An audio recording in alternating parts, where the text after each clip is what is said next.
자, 마태복음 4장 17절 말씀. 이때부터 예수께서 비로소 전파하여 이르시되 회개하라 천국이 가까이 왔느니라 하시더라. 아멘. 우리 기독교의 핵심 복음은 한마디로 천국 복음입니다. 뭐라고요? 천국 복음입니다. 현세에서 잘 먹고 잘 살고 우한 근심 없이 편안하게 사는 것, 이것보다 더 근본적으로 붙잡아야 될 복은 바로 천국입니다. 천국과 지옥은 실제로 있습니다. 가짜로 만든 세상이 아니라 확실히 있다 하는 것, 여기서부터 우리 신앙은 출발해야 합니다. 우리 이 기독교 복음은 천국이 어떤 곳인지를 알려줍니다. 그리고 천국에 어떻게 갈 수 있는지 그 길도 알려줍니다. 자, 사람이 죽으면 그만이지 저 세상이 어딨어? 그러죠? 그러나 미국에서 실제로 임사체험이라고 그러죠. 죽었다가 사흘이든 뭐 며칠만이든 이렇게 깨어나는 사람들을 수백 명을 대상으로 해서 조사를 했어요. 조사를 했는데 놀랍게도 그들이 진술하는 것이 일치하더라는 거예요. 거의 일치합니다. 뭐냐면 처음에 죽으면 영이 자기의 그 육체를 빠져나오는 거예요. 이렇게 영이 육체를 빠져나오면서 자기가 누운 그 몸을 보면서 빠져나와서 긴 어둠의 터널을 쑥 빨려 들어간답니다. 그러고 나서 빛의 존재 앞에 딱 선다. 여기까지는 모든 사람들이 진술이 거의 일치합니다. 그 빛의 존재가 누굴까요? 예, 요한복음에도 나오고 말씀에 나오듯이 그 빛은 바로 하나님이시고 예수님이죠. 그 빛의 존재 앞에 서는데 그 빛은 사랑이시더라, 이렇게 얘기합니다. 그래서 한결같이 이 임사체험을 하고 난 사람들은 삶이 어떻게 변했냐? 전에는 인색하고 자기밖에 모르는 사람이 사랑을 베푸는 사람으로 변화가 되는 거예요. 그리고 삶이 신을 인정하는 사람으로 변화가 되는 거예요. 이것은 바로 정말 죽음 전함의 세계가 있다는 것을 하나님이 보여주시는 것인 줄 믿습니다.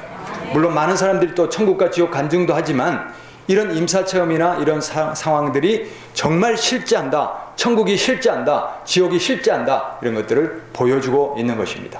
우리 모두는 사람이 죽으면 육체는 숨을 먹고 썩어지지만 영혼은 육체에서 분리되어 어떤 이는 지옥으로 간다, 어떤 이는 천국으로 간다는 사실을 반드시 믿으시기를 바랍니다. 자, 그렇다면 우리 모두는 반드시 천국 가야 될 줄 믿습니다. 우리 중에 한 분도 지옥으로 떨어지는 그런 분이 없으시기를 바랍니다. 천국 가기 위해서 우리는 여기에 모인 것이고, 천국 가기 위해서 말씀을 듣고 예수님도 믿고 말씀을 따라 사는 것이죠. 자, 그러면 어떻게 하면 천국 갈 수 있습니까? 어떻게 하면 천국 갈 수 있습니까? 오늘 성경 말씀에 우리가 믿는 예수님이 어떻게 하면 천국 갈 수 있는지를 분명하게 말씀하셨습니다. 자, 어떻게 하면 천국 갈 수 있습니까? 회개하라, 천국이 가까이 왔다. 할렐루야. 우리 따라합시다. 회개하라, 천국이 가까이 왔다. 회개해야 천국 갑니다. 회개해야 천국 갑니다. 우리가 회개해야 되는데 오늘 회개가 뭔지 세 가지로 간략하게 살핍니다. 자, 우리 마태복음 3장 찾아보셔요. 한번 살펴봅시다. 마태복음 3장 5절부터 6절 다 같이 읽겠습니다. 이때에 예루살렘과 온 유대와 요단강 사방에서 다 그에게 나와 자기들의 죄를 자복하고 요단강에서 그에게 세례를 받더니. 아멘. 요단강으로 나와 뭐 했다고요? 자기들의 죄를 뭐 했습니까? 자복하고. 자복하고, 이 말을 원문으로 살펴봤더니 첫 번째는 인정하다는 뜻이 있습니다. 두 번째는 고백하다는 뜻이 있습니다. 그러니 자기 죄를 뭐 하는 거예요? 인정하는 거예요. 그 다음에 뭐 하는 거예요? 고백하는 거예요. 이게 바로 회개입니다. 자, 우리는 하나님 앞에서 내가 죄인임을 인정하는 것, 고백하는 것, 여기서 진정한 회개가 시작되는 거예요. 아무리 회개하라고 해도 내가 죄인임을 인정하지 않는 사람 앞에서는 회개가 일어날 수가 없습니다. 우리 모두 하나님 앞에 내가 죄인임이 깨달아지시기를 바랍니다. 그리고 내가 지은 죄들이 낱낱이 견딜 수가 없어서 하나님 앞에 토해내는 그런 고백이 있기를 바랍니다. 우리나라에 이제 1900년도 초반에 기독교 복음이 들어왔어요. 자, 그런데 이 사진은 평양에 있는 장대현 교회라는 곳입니다. 이 평양의 장대현 교회라는 곳에서 실제로 이런 일이 있었습니다. 1907년 1월 2일, 한겨울이죠. 1월 2일부터 15일까지 평안남도 전역에서 올라온 1000명이 참석한 평안남도 도사경회, 그러니까 우리로 말하면 충청남도 도사경회가 이 평양 장대현 교회에 있었습니다. 그런데 여기서 놀라운 한국교회를 뒤집어 놓는 놀라운 사건이 발생하는데, 성령의 역사가 일어나는데 처음부터 성령의 역사가 있었던 것은 아닙니다. 열흘이 넘게 사경회가 진행되는 동안 길선주 장로님, 이 교회를 대표하는 길선주 장로님이라는 분이 이렇게 사경회가 끝나서는 안 되겠다 하는 마음의 조급함이 생긴 거예요. 왜냐하면 이제 14일, 15일 이렇게 이틀만 하면 이 사경회가 끝나는데 아무런 은혜도 없고 반응도 없고 밋밋한 가운데 이 사경회가 끝나면 안 되잖아요. 그래서 이 길 장로님이 모든 성도들을 정오 기도회로 불러 모아가지고는 다 같이 우리가 이렇게 돌아갈 것입니까? 우리 성령 하나님 만나야 됩니다. 하나님을 만나야 됩니다. 성령님을 만나야 됩니다. 그렇게 외치고는 통성기도를 하기 시작하는데, 거기서 사람들이 통성기도가 확 뜨겁게 일어나면서 정오기도가 나중에는 이제 600명이 넘는 사람들이 새벽 2시까지 하는 그런 기도회로 이어집니다. 자, 그런데 이날 저녁에 길선주 장로님이 성령이 충만하게 성령 하나님을 만나니까 일어나서 이런 얘기를 합니다. 사람들 앞에 일어나서 뭐라고 얘기하느냐? 나는 아간과 같은 자입니다. 나 때문에 하나님이 축복하실 수 없습니다. 약 1년 전 임종을 앞둔 나의 친구가 나를 자신의 집에 불러 부탁했습니다. 길장로, 나는 곧 세상을 떠날 것 같소. 내 안에는 그만한 능력이 없으니 자네가 내 재산을 정리해 줬으면 좋겠소. 나는 걱정 마오, 내가 그렇게 해주리라, 그렇게 말했습니다. 내가 그 미망인 부인의 재산을 관리하던 중 나는 그 가정의 돈 100달러를 사취했습니다. 이게 왜 100달러로 가냐면 선교사가 그때 간증을 다 듣고 이제 기록을 했기 때문에 이제 100달러로 됐죠. 이 당시에 100달러면 지금은 엄청난 돈이죠. 그것을 사취했습니다. 나는 하나님을 방해했으며 100달러를 내일 아침 그 미망인에게 돌려드리겠습니다 라고 누가 하라고도 안 했는데 장로님이 일어나서 눈물을 흘리며 자기 죄를 고백한 거예요. 그 자리에서. 자, 그런데 이게 마치 왜 그 폭탄 같은 데 보면 뇌관을 두드려야 폭발을 하지요. 마치 뇌관을 건드린 것처럼 길 장로님의 회개가 끝나고 나니까 어떤 사람이 또 일어나가지고 청일전쟁 당시 때 자기가 이 아이를 데리고 막 이렇게 하기가 힘드니까 아이를 죽였던, 아이를 살해했던 그 살인죄를 한 여인이 고백한 거예요. 이때부터 여기저기서 회개 고백이 계속 터져 나오는데 수많은 사람들이 마치 은밀한 창고에 숨겨두었던 죄를 하나씩 꺼내는 것처럼 아내를 구타했던 죄, 구박했던 죄, 또 도둑질, 간음, 온갖 악한 죄악들을 그 자리에서 막 쏟아놓고 통회하며 그렇게 기도하기를 시작합니다. 그때 그 광경을 김양선이라는 사람이 이렇게 기록하고 있습니다. 인간이 범할 가능성이 있는 모든 죄는 거의 다 고백되었다. 사람의 체면은 이제 다 잊어버리고 오직 이때까지 자기들이 배반하던 예수를 향하여 주여 나를 버리지 마옵소서라고 울부짖을 뿐이었다. 국법에 의해 처벌받든지 또 바로 죽임을 당한다 하더라도 문제가 되지 않았다. 다만 하나님의 용서를 받는 것만이 그들의 유일한 소원이었다. 그래서 이 자리에서 놀라운 회개 집회가 일어나고 수많은 사람들이 이 길선주, 나중에 목사가 되었죠. 이 장로님의 회개 기도를 도화선이 되어서 퍼져나가기 시작했던 것입니다. 그런데 15일 저녁 성령께서 그날도 강하게 역사하시는데 선포된 말씀에 응답하여 교인들이 밤새워 눈물로 기도하고 온갖 죄악들을 고백합니다. 그래서 이 죄악의 고백들이 여기에만 머무르는 것이 아니라 평양시내 곳곳에 그냥 흘러가 버린 거예요. 어떻게 흘러가느냐? 자, 이 회개를 목격한 어느 여자 선교사가 이렇게 썼습니다. 저런 고백들, 그것은 마치 감옥의 지붕을 열어젖힌 것이나 다름없다. 살인, 간간, 그리고 상상할 수도 없는 모든 종류의 죄가 고백되었다. 그리고 블레어라는 사람은 이 당시 회개는 진정한 의미의 죄의 청산이라고 보았다. 대부흥의 회개는 눈물을 흘리며 죄를 고백하는 것으로 끝나는 것이 아니라 남에게 손해를 끼친 사람은 그 손해를 끼친 사람들의 집을 찾아다니며 사과하고 재물이나 돈을 훔친 사람은 그것을 갚아 주었다. 그러니까 자기가 죄인임이 깨달아지니까 신자든 불신자든 가릴 것 없이 찾아가서 내가 잘못했나라, 내가 훔친 것을 당신에게 돌려줘. 이러니까 평양 전역이 회개의 울음바다로 뒤덮여 버린 겁니다. 그래서 이 회개가 의주로, 신의주로, 서울로, 선천으로, 대전으로, 공주로, 대구로, 목포로, 전국으로 확산되기 시작했고요. 그리고 이 붕이 1908년에는 만주와 중국까지 건너가서 그 땅을 복음화시키는데도 크게 이 회개의 역사가 일어난 겁니다.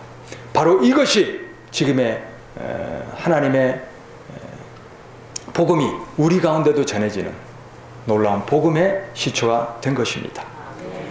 성령님이 내 안에 오시는데 어떻게 내 안에서 여전히 더럽고 추한 죄악이 있을 수가 있습니까? 성령님이 오시면 내가 죄인임이 깨달아지고 또 내 죄가 고백되는 회개가 일어날 수밖에 없는 것입니다. 두 번째로, 진정한 회개는 내가 이 죄인임이 고백되고 인정되는 것, 여기서 끝나는 것이 아니라 삶으로 변화가 일어납니다. 자, 마태복음 3장 7절부터 10절 말씀, 7절부터 10절 다 같이 읽겠습니다. 요한이 많은 바리새인들과 사두개인들이 세례 베푸는 대로 오는 것을 보고 이르되, 독사의 자식들아, 누가 너희를 가르쳐 임박한 진노를 피하라 하더냐. 그러므로 회개에 합당한 열매를 맺고 속으로 아브라함이 우리 조상이라고 생각하지 말라. 내가 너희에게 이르노니 하나님이 능히 이 돌들로도 아브라함의 자손이 되게 하시리라. 아멘. 자, 이 평양 장대현 교회 회개가 삶의 변화로 이어졌지요. 도둑질한 사람은 도둑질한 거 다 내놓았습니다. 또 도박이 끊어지고 간음과 도둑질 이런 것들이 다 끊어졌습니다. 우리가 교회만 다닌다고 천국 가는 것은 아닙니다. 진정으로 회개하고 우리 안에 회개에 합당한 열매가 나타나야 됩니다. 우리가 말로 남의 감정을 상하게 하거나 상처를 주는 사람, 그런 분들이 이제 간혹 그런 말을 합니다. 나는 원래 좀 말이 거칠어요. 그러나 뒤끝은 없어요. 뭐 이런 말을 하지요. 그러나 그건 안 됩니다. 천만의 말씀입니다. 남의 마음을 상하게 했다면 그 죄를 어떻게 해야 됩니까? 회개하고 인정하고 그 언행을 고치는 것이 바로 회개입니다. 또 시기 질투하는 것, 이것을 우리가 진정으로 회개했다면 더 이상 시기하고 질투하는 것을 끊어야 되는 겁니다. 원수를 사랑하라, 이 마음을 받았으면, 말씀을 받았으면 원수를 찾아가서 화해하고 원수 맺음을 끊어야 되는 겁니다. 그것이 회개입니다. 우리 장 집사님 그 참 원수 맺음을 끊고 먼저 찾아가서 화해를 청했을 때에 그 심령이 변화가 돼가지고 저 어르신이 우리 교회 마당에다가 화초를 심어놓는 이 변화의 역사가 일어나잖아요. 할렐루야. 이런 삶의 변화가 일어나는 것이 바로 회개입니다. 그리고 내가 기웃거리던 죄악의 습관, 이게 죄다 깨달아지면 끊어야지. 끊어야 됩니다. 우리가 죄에 발을 들여놓고 이 죄를 이기게 하여 주옵소서 있을 수 없습니다. 죄악을 이길 수 있는 힘은 죄악을 아예 끊는 겁니다. 그 자리를 끊는 겁니다. 그래서 우리가 시험에 들게 하지 마옵시며. 할렐루야. 그래서 죄악을 완전히 끊어내고 삶을 돌이키는 것이 바로 회개다. 우리가 진정으로 회개하고 천국 가기를 원한다면 우리가 예수님을 모르고 하나님을 모를 때 이전에 지었던 모든 죄를 끊으시기를 바랍니다. 그리고 가서 다시는 죄를 범하지 말라 하는 예수님의 요한복음 8장 11절 말씀처럼 우리가 이 모든 죄는 끊고 예수님 안에서 변화된 새 삶을 살아내시는 우리 모두가 되기를 바랍니다. 끝으로 진정으로 회개한 삶을 살기 위해서는 삶의 주인이 바뀌어야 됩니다. 우리가 죄를 끊어야 된다는 걸 알잖아요. 말씀대로 살아야 된다는 걸 알잖아요. 그러나 왜 잘 사라지지 않습니까? 여전히 내 삶을 주인 행세하는 것이 바로 내 죄, 정욕적인 내 자아 또는 마귀권세기 때문에 그렇습니다. 주인이 바뀌어야 삶이 사라지는 겁니다. 자, 마태복음 3장 11절 말씀, 12절 말씀. 3장 11절 12절 두 절 읽읍시다.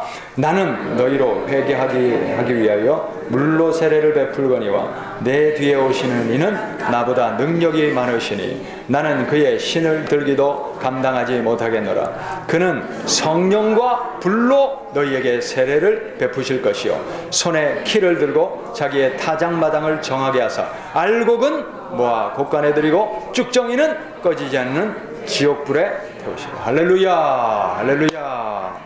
자, 무엇으로 세례를 받으라고요? 성령으로 세례를 받으라. 성령으로 세례를 받는다는 말이 무슨 말씀이냐? 사도행전 찾아보시오. 사도행전 2장 1절부터 4절 말씀 다 같이 읽읍시다. 오순절날이 이미 이름에 그들이 다 같이 한 곳에 모였더니 호련히 하늘로부터 급하고 강한 바람 같은 소리가 있어 그들이 앉은 온 집에 가득하며 마치 불의 혀처럼 갈라지는 것이 그들에게 보여 각 사람 위에 하나씩 임하여 있더니 그들이 다 성령의 충만함을 받고 성령이 말하게 하심을 따라 다른 언어들로 말하기를 시작하니라. 성령이 임하셨지요? 불과 같이 임하셨지요? 이게 바로 성령과 불 세례입니다. 자, 우리가 성령과 불, 성령님이 우리 안에 오셔야 정말 우리 안에 근본적인 변화가 일어나는데, 제가 성령 체험했던 간증을 해드렸죠. 초등학교 3학년 때 김해에 있는 어떤 산에 우리 전교인 수련회 가서 천막 쳐놓고 기도를 하는데 제 마음에 성령님이 찾아오시니까 제가 죄인이라는 것이 견딜 수가 없는 거예요. 그래서 찬송가를 이렇게 펴놓고 찬송하고 이제 기도를 하는데, 다 같이 통성기도를 하는데 성령님이 오셔서 회개가 터져 나오는데, 나중에 이 찬송가가 이렇게 눈물 콧물로 이게 범벅이 돼가지고 이게 어찌할 수 없을 정도로 그렇게 눈물을 흘리고 회개가 터져 나오는데 몇 시간을 기도한 줄은 몰라요.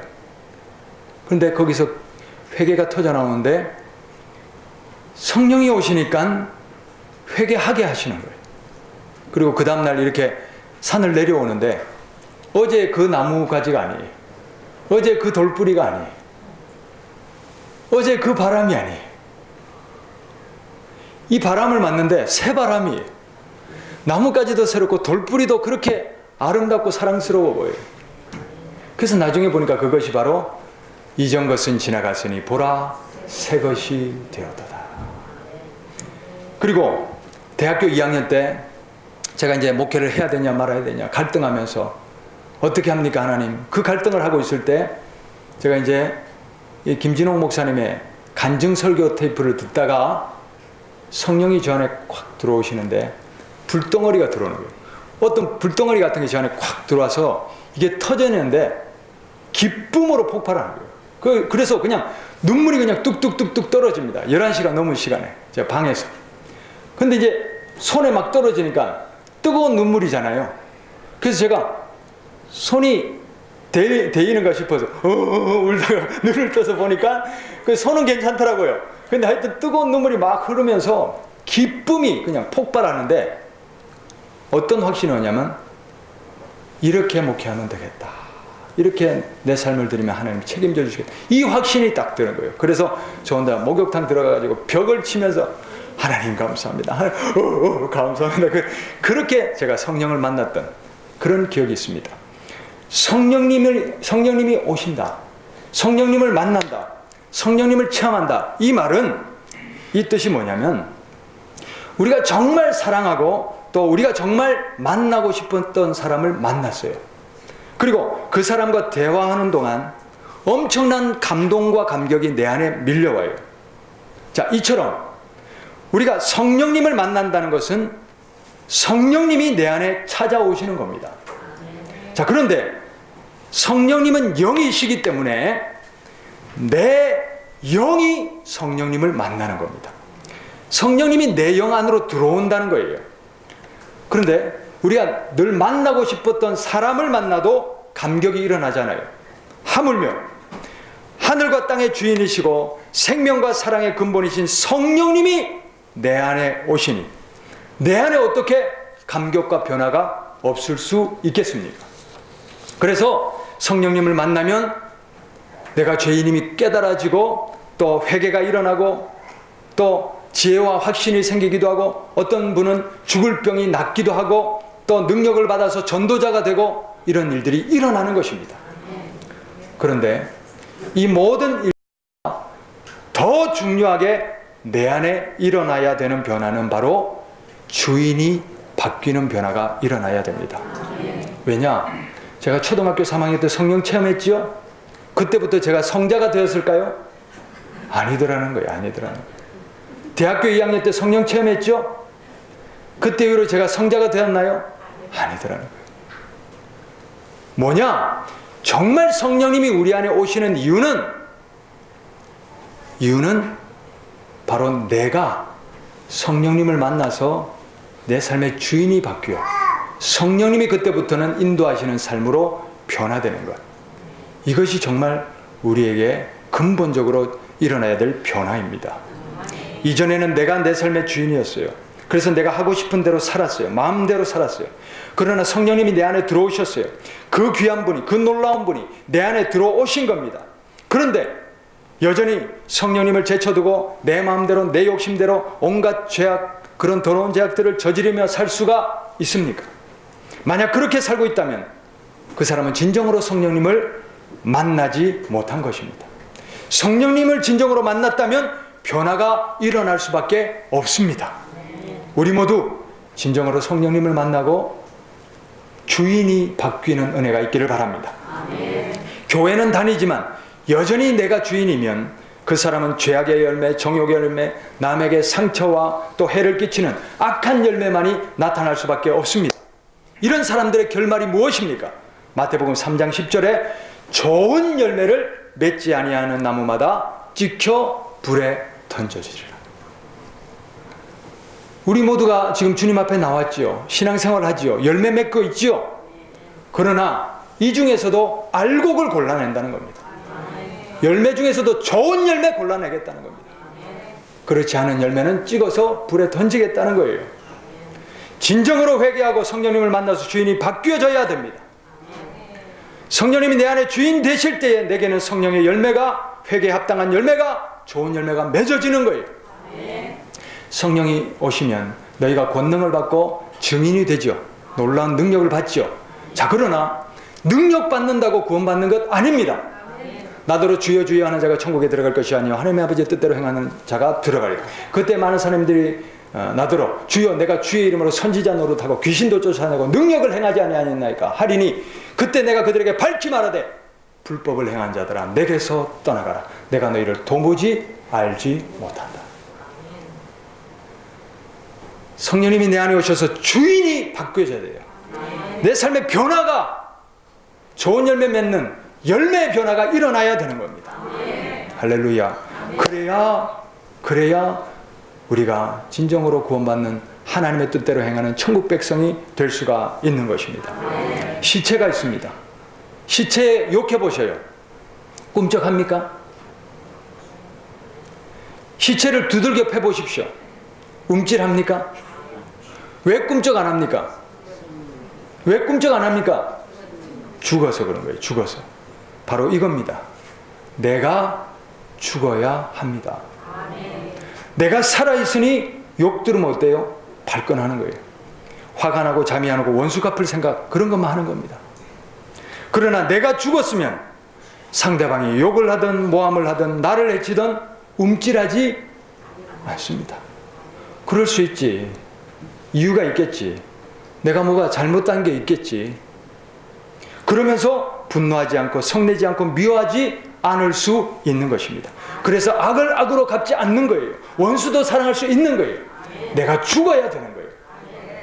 그래서 갈라디아서 5장 24절부터 26절에 이런 말씀이 있습니다. 그리스도 예수의 사람들은 육체와 함께 그 정욕과 탐심을 십자가에 못 박았느니라. 만일 우리가 성령으로 살면 또한 성령으로 행할지니 헛된 영광을 위하여 서로 노엽게 하거나 서로 투기하지 말지니라. 우리가 예수님을 믿고 영접하는 그 순간 우리도 십자가에 어떻게 됐다고요? 못 박혔다. 우리는 어떻게 된 겁니까? 죽은 겁니다. 우리는 죽고 이제 내 안에 누가 살아있습니까? 예수님이 살아 계시는 겁니다. 내가 죽었는데 더 이상 무엇을 욕심냅니까?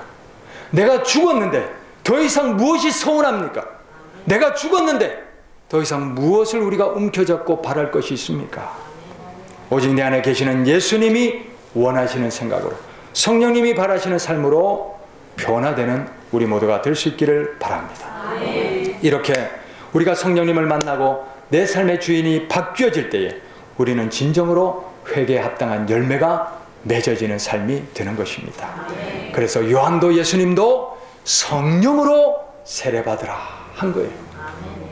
성령으로 세례받는다는 것은 성령님이 내 안에 찾아와서 주인 바뀌는 겁니다. 할렐루야. 자, 천국에 가고 싶으시죠? 오늘은 세 가지, 회개에 대해서 세 가지를 말씀드렸습니다. 첫 번째 회개는 뭡니까?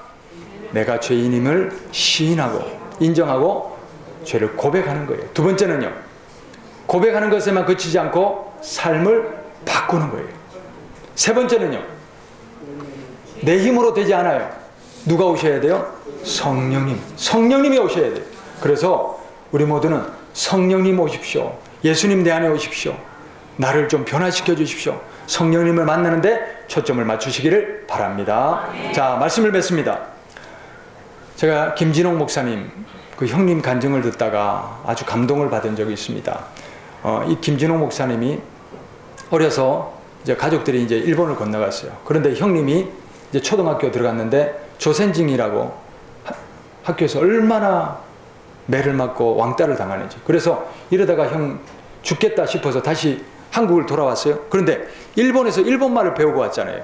그러니까 한국 학교로 왔더니 이제 또 일본 쪽발이라고 애들이 또 매를 때리고 그렇게 핍박하는 거예요. 자, 그러다가 이 형님이 군에 가서 얼차려 받다가 정신이 완전히 돌아버린 거예요. 그게 이제 정신병자가 된 거예요. 그러니 집에 와서 어떻게 하겠습니까? 막 집안을 완전히 뒤집어 놓는 거예요. 그래서 이 형님 고치려고 정신병원에도 보내보고 치료 잘한다는 어떤 기도원에 보내놨더니 어느 날 형님을 면회 간 거예요. 형님을 면회 갔는데 이 형님을 이렇게 이제 면회를 가면 형님이 반겨야 되잖아요. 그런데 겁먹은 짐승처럼 막 기어다니고 슬슬슬 피하고 눈치 보고 이러더라는 거예요. 그래서 형님 왜 저러나 싶어서 이렇게 안았어요. 안았는데 뭔가 울퉁불퉁한 게 잡혀요. 그래서 등을 열어봤더니 강목으로 두들겨 맞은 자국이 온몸에 강목으로 두들겨 맞은 거예요. 왜 그런가 봤더니 귀신 쫓아낸다고 기도원에서 그 몽둥이로 막 두들겨 패고 그렇게 한 거예요. 형님은 우리 이 형님이 이러다가 죽겠다 싶어서 집으로 데리고 왔어요. 집으로 데려와서 그때부터 이 삼남매가 일주일씩을 정해가지고 우리가 형님 이렇게 두지 말자. 다른 데 맡기지 말자. 우리가 회개하고 우리 형님 좀 지극정성으로 우리가 순번을 정해서 돌봐보자. 그리고 이제 밥도 차려주고 형님을 대화도 하고 그렇게 하는데 밥을 차려주면 누가 독타죄 이러고 밥상을 엎어버리고 밤에도 부엌칼 들고 나와가지고 누가 나를 죽이려고 한다고 막 날뛰고 이러는 형님인 거예요. 그래도 일주일씩 돌보며 그렇게 지극정성으로 살폈는데 놀라운 기적이 일어났습니다. 형님은 그렇게 기도해주고 예배하고 또 돌보고 그러는 와중에 4개월 만에 형님이 정신이 돌아온 거예요. 정신이 돌아와가지고 멀쩡한 소리를 하는 거예요. 농담을 하는 거예요. 그 밥상머리에서 처음으로 그 가정에 웃음이 피어난 거예요. 웃고 농담하고 웃고 가정 예배 드리고 그런 일들이 일어난 거예요. 얼마나 좋습니까?